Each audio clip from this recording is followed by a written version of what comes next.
අපි අද උදේම ලෑස්ති වෙන්නේ නොකෝගිරි කියන කන්දට යන්න. නොකෝගිරි කියන්නේ නම එක තියෙන්නේ චිබා ප්‍රීෆෙක්චර් එකේ පහළට වෙන්න. ගෙදර ඉඳන් කිලෝමීටර් 120කට කිට්ටුව වගේ තියෙනවා. මැප් එකේ පෙන්නන්නේ නම් පැය 3යි විනාඩි 54ක් වගේ. ඉතින් මං කාලෙක ඉඳන් හරි ආසාවෙන් හිටපු තැනක් තමයි නොකෝගිරියම. එතන ගොඩක් ප්‍රසිද්ධ තැනක්. පිටරට අයත් ගොඩක් එන්න කැමති තැනක් කියලා තමයි ප්‍රසිද්ධ. ඉතින් මං හරි ආසාවෙන් හිටිය කාලයක්. ඉතින් අද අපිට වෙලාවක් හම්බුණා. ඉතින් අපි මේ ලෑස්ති වෙන්නේ උදේම පිටත් වෙන්න කියලා.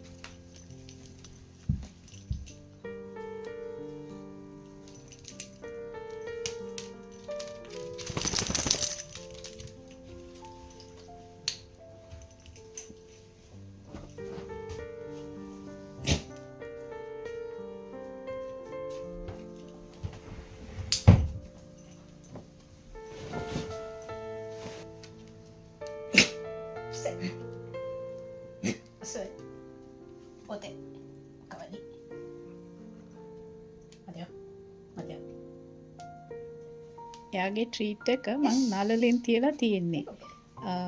එයා හොඳ ළමෙක්. යොෂ් කිව්වම තමයි එක බිමට දාලා කන්නේ.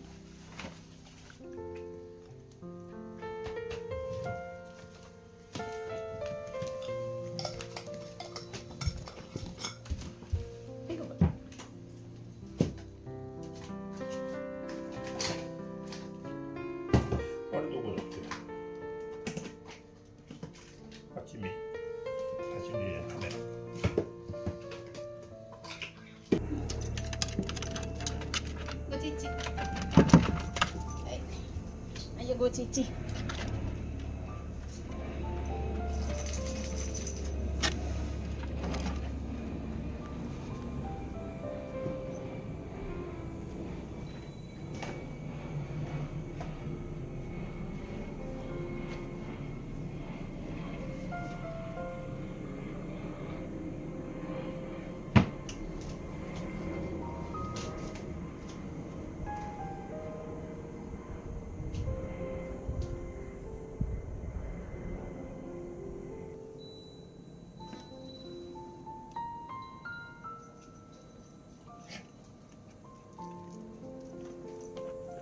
Hey, to be good boy. Hey, to be good boy. අයියට දැන් ඇස් පේනවා අඩුයිනේ. ඉතින් චිච්චි දාන්න එළියට ගියාම ආපහු ගෙට එනකොට එකපාර ගෙට එන්න අමාරු වෙලාවල් තියෙනවා. හොය තමයි සමහර වෙලාවල් වලට එයා ගෙට එන්නේ.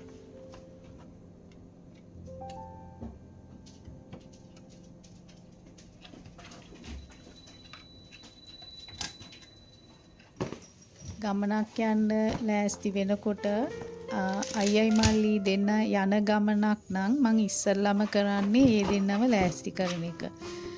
ඒ දෙන්නම ලෑස්ති කරලා චූ දම්මලා කක්ක දම්මලා ඒ දෙන්නගේ බෑග් එක ලෑස්ති කරලා දොර ගාවින් තිබ්බම දෙන්නම ඒක ගාවට වෙලා ඉඳගෙන ඉන්නවා. බැරි වෙලා හරි මං ඒක නොකර මම ලෑස්ති වෙන්න ගත්තොත් ඒ දෙන්නව දාලා යයි කියලා බයට මගේ කකුල් දෙකේ පැටලි හෙට මෙහෙට යන එක තමයි කරන්නේ. ඉතින් දැන් මම බෑග් එක ලෑස්ති කරලා තිබ්බා. ඉතින් එතෙන්ට වෙලා ඉඳගෙන ඉන්නවා. දැන් මට තියෙන්නේ හිමීට ලෑස්ති වෙන්න.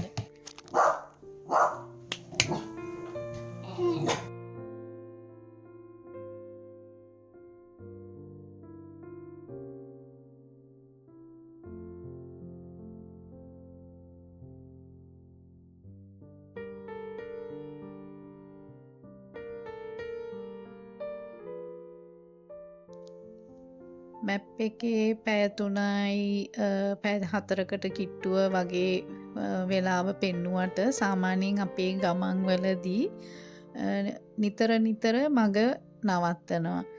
විශේෂයෙන් මේ රස්නේ කාලේ නිසා මහත්තයා එක දිගට කොහොමද ඩ්‍රයිව් කරන්නේ.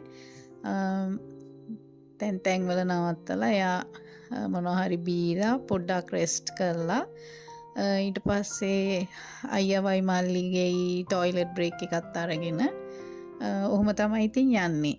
ඉතින් ඒක නිසා අපි මෙතන ලස්සන තැනක් නිසා ඉතින් මෙතෙන්ට ආවා. ඒ දෙන්නගෙත් ඒ අවශ්‍යතාවය ඉෂ්ට කරලා ඊට පස්සේ අපිත් පොඩි බ්‍රේක් එකක් අරගෙන යන්න කියලා. ඉතින් මෙතන හරි ලස්සන තැනක්. මෙතන ඉඳන් අපිට මුහුදෙන් එහා පැත්තේ පේන්නේ ටෝකියෝ වන් පෝට් ෆෙරි එක. ඒක පැහැදිලිවම පේන්නේ නැහැ. නමුත් මෙතන මැප් එකේ දාලා තියෙනවා අපිට එහා ඉවුරේ පේන්නේ ඒ පෝට් ෆෙරි එක කියලා.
රස්නේ කාලෙට ජපානයේ හැම තැනම රැහැයියන්ගේ සද්දය ඇහෙනවා.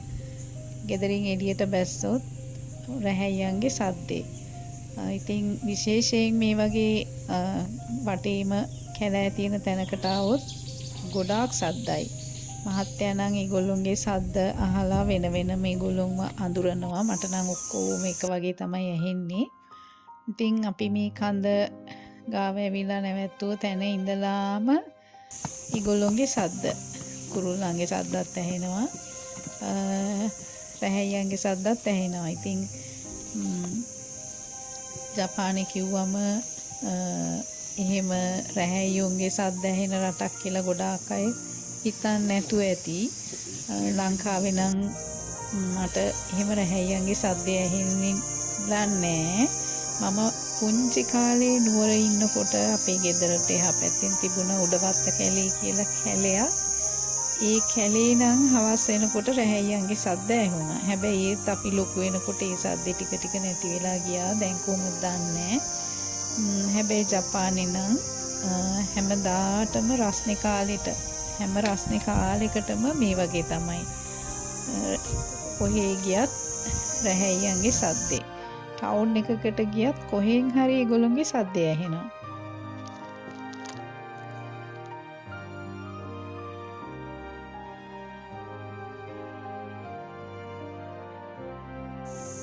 මේ කන්ද නගින්න පටන් ගන්නකොටම අපිට ඉස්සෙල්ලාම හම්බෙන්නේ නිහොන්ජි කියන ටෙම්පල් එක. අපි ඒක පහු කරගෙන ආවම තමයි අපිට මේ බුදු පිළිමේ හම්බ වෙන්නේ. ගල් වලින් නෙලලා තියෙන මීටර් 31ක් උසයි කියලා තමයි කියලා තියෙන්නේ. ඉතින් අපි මේක පහු කරගෙන තව ඉස්සරහට යනකොට මේ කන්දේ තැන් වල එක එක පිළිම වහන්සේලා 1500ක් විතර තැන්පත් කරලා තියෙනවා කියලා තමයි මේ විස්තරය වල කියලා තියෙන්නේ. ඉතින් අපි ඉස්සරහට යනකොට අපිට පෙයි බුදු පිළිම වහන්සේලා විතරක් නෙමෙයි ඒගොල්ලෝ අදහන බුද්ධ ආගමේ එක එක හාමුදුරුවරු හරි එහෙම අය වෙන්න ඇති. ඉතින් එහෙම පිළිම වහන්සේලා නම් තියෙනවා. ඉතින් ඒ අය තැන්පත් කරලා තියෙනවා කියලා කියනවා.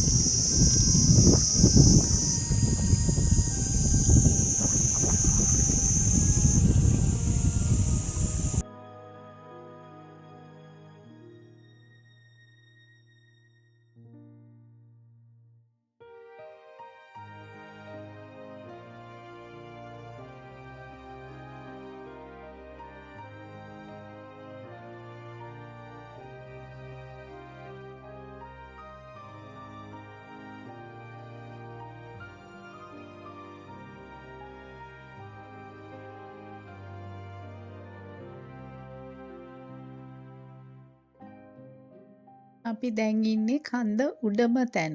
මෙතන හරි ලස්සනයි. වටේම ලස්සනට පේනවා. අද ගොඩාක් රස්නේ දවසක් වුණාට මෙතෙන්ට රස්නේ දැනෙන්නෙත් නෑ. හොඳට හුළඟයි. පහළ හරි ලස්සනට පේනවා. ඉතින් මෙතන කියලා තියෙනවා මෙතෙන්ට හොඳට ටෝකියෝ ස්කයි ට්‍රී එක ෆුජි කන්ද එහෙම පේනවා කියලා තියෙනවා. හැබැයි අද නම් ඒක පේන්න තරම් නම් පැහැදිලි නෑ. ඈත ගොඩක් පැහැදිලි නෑ. ඒ වුණාට හරි ලස්සනයි. හරි ආස හිතෙනවා. පහළ බලනකොට බය හිතෙනවා. ඒ වුණාට වටේ බලනකොට හරි ආස හිතෙනවා.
මේ පන්සල් තියෙන හරිය මුළු ගමනෙන්ම ටිකක් කොනකට වෙන්න වගේ තමයි තියෙන්නේ. ගොඩක් මිනිසුන්ට මග ඇරෙන පැත්තක තියෙන්නේ. ඉතින් ගොඩක් අය හිතනවා ඇති මේ හරිය මුකුත් නෑ කියලා. පේන හැටියට ගොඩක් අය හැරිලා යනවා තමයි පේන්නේ. ඉතින් මගේ වාසනාවකට අපිට මෙතෙන්ට එන්න වුණා. ඉතින් ආවට පස්සේ තමයි දැනගත්තේ මෙතන බුදුහාමුදුරුවන්ගේ ධාතුන් වහන්සේලා තැන්පත් කරලා තියෙනවා කියලා. මොන ධාතුන් වහන්සේලාද කියලා නම් කියලා නැහැ. කියලා තියෙන්නේ ඉන්දියාවෙනුයි මියන්මාරෙනුයි වඩම්මපු ධාතුන් වහන්සේලා කියලා තමයි කියලා තියෙන්නේ. ඉතින් මෙතෙන්ට එන්න ලැබිච්ච එක මගේ වාසනාවක්. ඉතින් මං එතන හොඳට වැන්දා.